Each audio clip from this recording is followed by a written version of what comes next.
Excusez-moi, je m'appelle Eric Lencher. Charles Xavier. Allez vous faire enculer tous les deux. Bienvenue dans ce 6e épisode de Chronologie Marvel, notre voyage à travers l'histoire du multivers Marvel, film après film, série après série, époque après époque. Après avoir traversé les premières décennies de cette immense fresque, notre chronologie nous conduit aujourd'hui en 1962, en pleine guerre froide, une période où le monde vit sous la menace permanente d'un conflit nucléaire, où les États-Unis et l'Union soviétique s'observent avec méfiance et où l'humanité ignore encore qu'une autre évolution est déjà en marche. Car bien avant que les Avengers ne deviennent les héros les plus puissants de la Terre, bien avant que Tony Stark ne construise son armure et bien avant que le monde ne découvre officiellement l'existence d'êtres extraordinaires, une autre génération commençait déjà à émerger. Des hommes et des femmes différents, des êtres capables de lire dans les pensées, de contrôler le métal, de modifier leurs apparences ou encore de manipuler l'énergie, bref, des mutants. Et derrière leur apparition se trouve surtout l'histoire de deux hommes qui auraient pu changer le monde ensemble avant que leurs convictions ne finissent par les opposer, Charles Xavier et Eric Lencher. Aujourd'hui dans Chronologie Marvel, retour sur le film qui raconte la naissance des X-Men, mais également celle de l'un des affrontements idéologiques les plus importants de toute l'histoire Marvel. Voici X-Men, le commencement. Sorti en 2011 et réalisé par Matthew Vaughn, X-Men le commencement, ou X-Men First Class dans sa version originale, arrive dans une situation assez particulière pour la franchise. Après les 3 premiers films X-Men et un X-Men Origins Wolverine particulièrement mal accueilli par une partie du public et de la critique, la saga avait besoin de retrouver une véritable identité. Plutôt que de poursuivre directement l'histoire déjà installée, le film décide alors de revenir plusieurs décennies en arrière. Et ce choix va probablement sauver la franchise. L'action principale se déroule donc en 1962, faisant de X-Men le commencement le premier grand chapitre cinématographique de la chronologie des X-Men. C'est ici que l'on découvre les origines de la relation entre Charles Xavier et Eric Lencher, bien avant que le premier ne devienne officiellement le Professeur X et que le second ne soit connu du monde entier sous le nom de Magneto. Les guides chronologiques consacrés à la saga continuent d'ailleurs de placer First Class au début de cette chronologie cinématographique. Mais le film commence encore plus tôt. Nous retrouvons Eric enfant durant la Seconde Guerre mondiale, prisonnier d'un camp de concentration. Le jeune garçon est séparé brutalement de sa mère. Sous l'effet de la peur et de la colère, ses pouvoirs se manifestent lorsqu'il parvient à déformer une grille métallique à distance. Cette capacité attire immédiatement l'attention de Sebastian Shaw qui se présente alors sous l'identité du docteur Klaus Schmidt. Shaw comprend qu'Eric possède quelque chose d'extraordinaire. Mais là où Charles Xavier découvrira plus tard la mutation comme une nouvelle étape de l'évolution humaine, Shaw choisit la violence. Il transforme le traumatisme d'Eric en expérience scientifique et tente de provoquer volontairement l'apparition de ses pouvoirs. Cette ouverture est fondamentale parce qu'elle explique pratiquement tout ce que Magneto deviendra ensuite. Eric ne découvre pas sa différence dans l'émerveillement, il la découvre dans la souffrance. Et cette différence devient immédiatement associée à la persécution. C'est précisément ce qui rend le personnage aussi fascinant. Eric ne devient pas Magneto simplement parce qu'il souhaite dominer l'humanité. Son idéologie naît d'une expérience profondément traumatique. Il a déjà vu ce dont les humains étaient capables lorsqu'il décidait qu'une catégorie de personnes était inférieure à une autre. Pour lui, l'histoire finira forcément par recommencer et les mutants seront les prochains. En parallèle, le film nous présente un jeune Charles Xavier dans une situation totalement différente. Charles grandit dans un environnement privilégié. Très tôt, conscient de ses capacités télépathiques, il rencontre Raven, une jeune mutante capable de changer d'apparence. Là où la société pourrait considérer son véritable visage comme monstrueux, Charles l'accueille immédiatement. Les deux grandissent ensemble. Des années plus tard, Charles est devenu un brillant universitaire spécialisé dans la génétique. Il étudie les mutations humaines sans vraiment réaliser qu'il se trouve lui-même au cœur de la prochaine étape de cette évolution. C'est alors que les trajectoires de Charles et Eric finissent par se croiser. Eric consacre sa vie à retrouver les responsables des atrocités qu'il a subies durant son enfance. Cette quête le conduit progressivement jusqu'à Sebastian Shaw. Pendant ce temps-là, la CIA commence à découvrir l'existence des mutants. Charles est recruté afin d'aider les renseignements américains à comprendre cette nouvelle menace, et lorsqu'il rencontre Eric, quelque chose d'immédiatement fascinant se produit. Ils ne sont pas encore ennemis, au contraire, ils deviennent amis. Et c'est probablement la plus grande réussite de X-Men le commencement. Matthew Vaughn ne raconte pas simplement l'origine des X-Men, il raconte l'histoire d'une amitié dont nous connaissons déjà la conclusion. Charles Xavier et Eric Lencher ont le même objectif fondamental, protéger les mutants, mais ils ne partagent absolument pas la même conception du monde. Charles croit encore à la possibilité d'une coexistence entre humains et mutants. Eric considère cette coexistence comme une illusion. Charles veut convaincre, Eric veut empêcher. Charles espère que l'humanité apprendra à accepter la différence.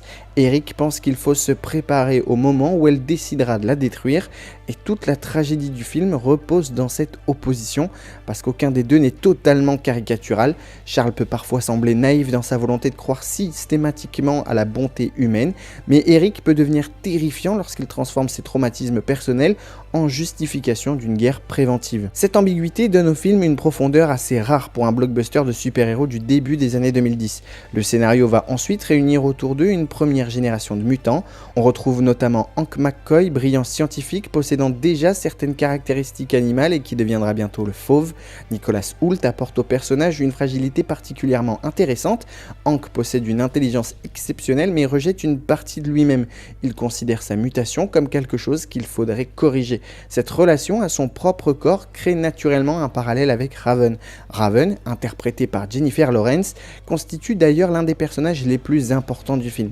Elle peut prendre l'apparence de n'importe qui, mais paradoxalement, cette capacité lui permet surtout de passer sa vie à cacher ce qu'elle est réellement.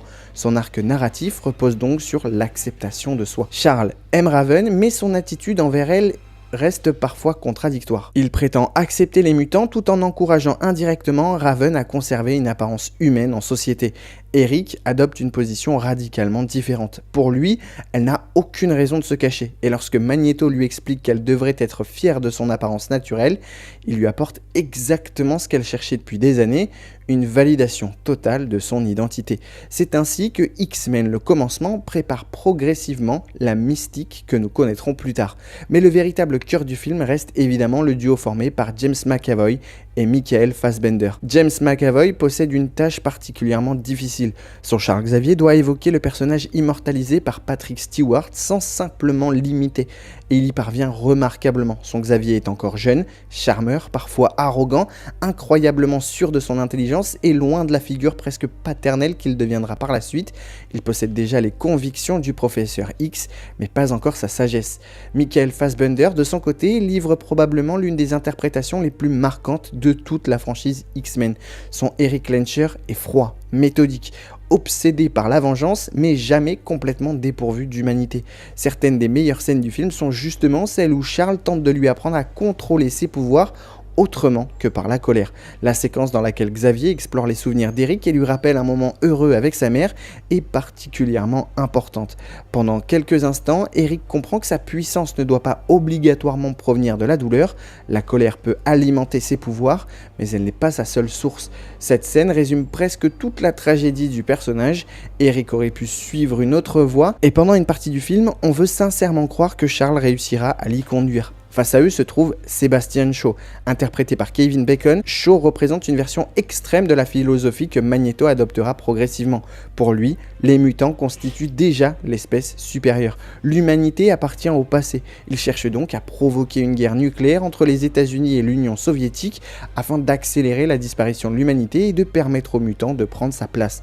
Le film inscrit ainsi intelligemment son histoire fictive à l'intérieur d'un événement historique réel, la crise des missiles de Cuba. C'est une mécanique que la saga utilisera plusieurs fois par la suite. Les mutants ne vivent pas simplement à côté de l'histoire, ils évoluent à l'intérieur d'elle.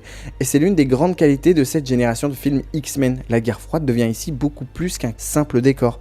Elle fonctionne comme le prolongement politique du conflit entre Xavier et Magneto.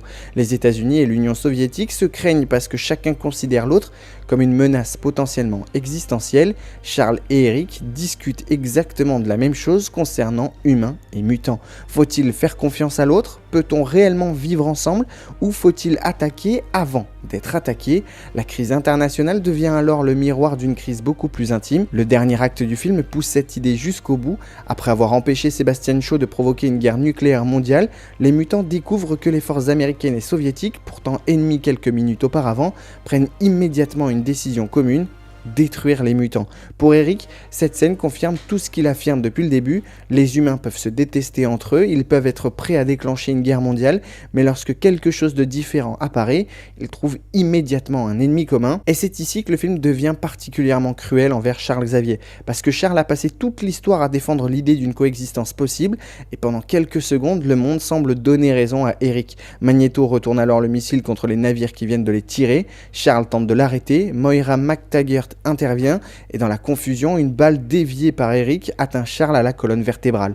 Le futur professeur X tombe au sol. Symboliquement, tout est déjà en place. Charles perd l'usage de ses jambes au moment précis où il perd son meilleur ami. Eric devient véritablement Magneto, Raven choisit de partir avec lui et les mutants se divisent en deux camps. D'un côté, ceux qui croient encore au rêve de Xavier, de l'autre, ceux qui considèrent désormais que la guerre est inévitable. Voilà comment naît l'affrontement qui structurera une immense partie de la saga X-Men. Et si le film fonctionne aussi bien, c'est parce qu'il ne réduit jamais cette rupture à une simple opposition entre héros et méchants. Charles et Eric s'aiment profondément, ils se respectent, ils comprennent une partie des blessures de l'autre, mais leur vision de l'avenir deviennent incompatibles. C'est précisément pour cette raison que leur relation reste aussi puissante. Au-delà du scénario, X-Men le commencement possède également une identité visuelle particulièrement marquée.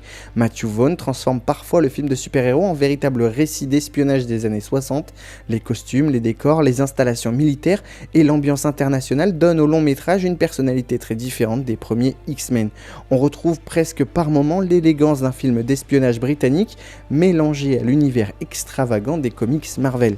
La mise en scène possède également une énergie qui manquait parfois aux épisodes précédents. Les entraînements de la première équipe permettent de découvrir progressivement les capacités de chaque mutant, tandis que certaines séquences utilisent véritablement les pouvoirs comme des extensions de leur personnalité. Eric n'utilise pas simplement le magnétisme parce que cela produit de belles images, son pouvoir représente son besoin de contrôle. Charles peut entrer dans l'esprit des autres alors qu'il peine parfois à comprendre leurs émotions. Raven peut devenir n'importe qui mais cherche désespérément à savoir qui elle veut être réellement. Hank cherche à transformer son propre corps alors qu'il devrait apprendre à l'accepter.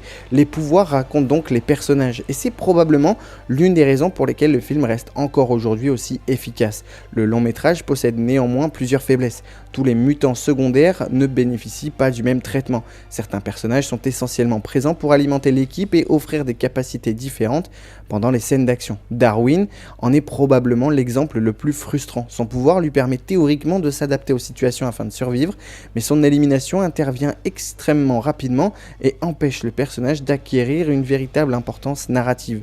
Angel Salvador manque également de développement et son passage du côté de Sebastian Shaw aurait gagné à être davantage approfondi. Même les membres du club des damnés entourant Shaw restent relativement superficiels. Emma Frost possède pourtant un potentiel immense, mais le film ne lui accorde jamais réellement l'espace nécessaire pour devenir un personnage à la hauteur de son importance dans les comics. January Jones lui donne une présence extrêmement froide, presque distante, mais son écriture reste limitée. Certains effets visuels accusent également leur âge et le film doit parfois jongler avec énormément de personnages, énormément d'enjeux historiques et énormément d'éléments d'origine en seulement un peu plus de 2 heures. Cette densité crée quelques raccourcis, mais lorsque le récit revient vers Charles et Eric, il retrouve immédiatement sa force. Car derrière les combats, les missiles, la CIA et la crise nucléaire, X-Men le commencement parle avant tout de la différence, et surtout de la manière dont cette différence façonne notre rapport au monde. Doit-on modifier ce que nous sommes pour être acceptés? Doit-on cacher nos différences? Doit-on attendre que le regard de la société évolue? Ou devons-nous revendiquer notre identité même lorsque cela provoque la confrontation? Charles, Eric, Raven et Hank apportent chacun une réponse différente. Charles croit à l'intégration, Eric croit à l'affirmation, Hank cherche d'abord l'assimilation, Raven cherche l'acceptation. Et c'est précisément ce qui donne au film une dimension universelle. La mutation devient évidemment une métaphore. Elle peut représenter toutes les différences visibles ou invisibles capables de marginaliser un individu. Le film parle de discrimination, de peur de l'autre, de construction identitaire et de la tentation de répondre à l'intolérance par une autre forme d'intolérance. Mais il pose surtout une question fondamentale. Que se passe-t-il lorsque deux personnes victimes du même rejet choisissent deux réponses complètement différentes? Xavier et Magneto sont les deux résultats possibles de cette question. L'un veut construire un pont, l'autre veut construire une armée. Et toute la saga X-Men va se développer autour de cette fracture. Au box-office, le film réalise une performance solide sans devenir le gigantesque phénomène commercial que certains épisodes ultérieurs seront capables de représenter. Selon les données actuellement renforcées par Box Office Mojo, X-Men First Class atteint environ 352,6 millions de dollars de recettes mondiales, dont environ 146,4 millions en Amérique du Nord et 206,2 à l'international, pour un budget de production référencé autour de 160 millions de dollars. Mais son importance pour la franchise dépasse largement son score commercial. X-Men le commencement redonne une direction aux mutants sur grand écran. Il installe James McAvoy, Michael Fassbender, Jennifer Lawrence et Nicholas Hoult comme les nouveaux visages majeurs de la saga. Il permet surtout de construire une seconde génération de films capable de coexister avec la distribution historique. Et 3 ans plus tard, cette idée donnera naissance à l'un des projets les plus ambitieux de toute la franchise, X-Men Days of Future Past, un film qui réunira les 2 générations, mais la place de First Class dans l'histoire du MCU demande une précision essentielle. Lors de sa sortie en 2011, le film ne fait effectivement pas partie du Marvel Cinematic Universe, développé par Marvel Studios. Il appartient à la saga X-Men, produite sous l'ère 20th Century Fox, mais l'histoire du cinéma Marvel a profondément changé depuis. Le multivers a progressivement permis aux anciennes adaptations Marvel de reprendre une importance narrative, et les productions issues de l'univers X-Men de la Fox ont fini par devenir une partie du patrimoine multiversel aujourd'hui exploité par Marvel Studios. Alors que Marvel prépare désormais sa propre génération de X-Men, la saga Fox constitue donc au moins un chapitre du MCU principal qu'une branche essentielle de l'histoire cinématographique du multivers Marvel. Et dans cette logique, X-Men le commencement possède une importance considérable, parce qu'il représente le véritable point de départ historique de cette branche du multivers. C'est ici que Charles Xavier commence à construire son rêve, c'est ici qu'Eric Lencher devient Magneto, c'est ici que Raven choisit progressivement l'identité de Mystique, et c'est ici que naît cette séparation idéologique entre 2 visions de l'avenir mutant. Mais notre histoire est très loin d'être terminée, parce que 11 ans après les événements de Cuba, Charles Xavier et Eric Lencher ne seront plus les mêmes hommes, le monde non plus. Nous allons quitter 1962 pour rejoindre 1973, et cette fois l'enjeu ne sera plus seulement d'éviter une guerre nucléaire, il faudra empêcher un événement capable de condamner l'ensemble de l'espèce mutante. Sauf que pour changer le passé, il faudra d'abord venir du futur. Un futur où les mutants sont traqués, un futur où les sentinelles ont pratiquement gagné, un futur où Charles Xavier et Magneto devront mettre leurs différences de côté pour accomplir l'impossible, envoyer Wolverine plusieurs décennies en arrière et modifier l'histoire. Alors ne manquez surtout pas le prochain épisode de Chronologie Marvel consacré à X-Men Days of Future Past, un chapitre absolument essentiel parce qu'il ne va pas simplement poursuivre cette chronologie, il va commencer à la briser, car dans le multivers Marvel, connaître le passé est une chose, décider de le modifier en est une autre, et lorsqu'on touche au temps, chaque victoire peut créer une nouvelle réalité.